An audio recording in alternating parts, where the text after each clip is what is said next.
ரெண்டாவது கடன் வாங்குறதை பத்தி இவங்களாம் பேசவே கூடாது. வாக்குறுதியை பத்தி இவங்க பேசவே கூடாது. ஆட்சிக்கு வரும்போது இந்தியாவோட கடன் வெறும் 54 லட்சம் கோடி, இன்னைக்கு 154 லட்சம் கோடி. எங்க இருந்து வந்தது? யாருக்கு கொடுத்தீங்க? உங்க நண்பர்கள், கார்பரேட் நண்பர்களுக்கு மட்டும் வாரி வாரி வழங்குனீங்கல்ல, அந்த கடனை நீங்க திரும்ப வாங்கியிருந்தாலே நாடு நல்லா இருந்திருக்கும். பொருளாதாரத்தில் வளர்த்து கொடுத்தாரு. என்ன பொருளாதாரத்தில் வளர்ந்தீங்க? நீங்க ஜப்பான் ஒண்ணா? உங்ககிட்ட எத்தனை கோடி? 146 கோடி மக்கள் இருக்காங்க. ஜப்பானோட மக்கள் தொகை எவ்வளவு? எந்த அடிப்படையில் வந்து நீங்க வளர்த்து கொடுத்தேன்னு பேசுறீங்க? இந்த நாட்டை கடகார நாடாக்குன்னு தான் மிச்சம். சம்பந்தமே இல்லாம பேசி சம்பந்தம். பிரதமர் வந்து பேசுறது பொய், அமித்ஷா பேசுறது பொய், அதே வாரிசா வந்து ஜி.கே. நாகராஜும் பொய்யை மட்டும்தான் பேசுறாரு.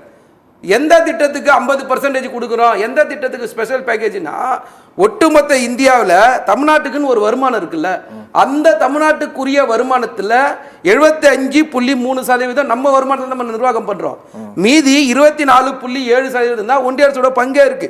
இதுல அதிகப்படியான பங்கு நம்ம எதுக்கு செலவு பண்றோம்?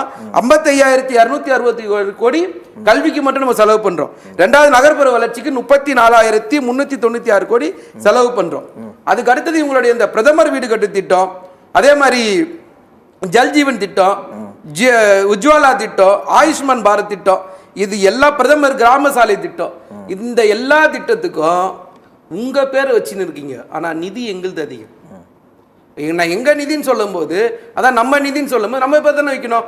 இல்ல முதலமைச்சர் வீடு கட்டும் திட்டம்னு வச்சிருங்க. எதுக்கு பிரதமர் எங்க காசு எடுத்து எதுக்கு பிரதமர் வீடு கட்டு திட்டம் பேர் வைக்கிறீங்க?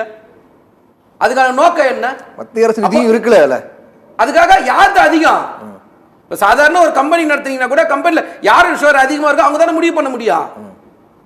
இங்க ஷேர் நம்மளுது, ஆனா பேர் அவங்களுதா? எந்த அடிப்படையில் இது?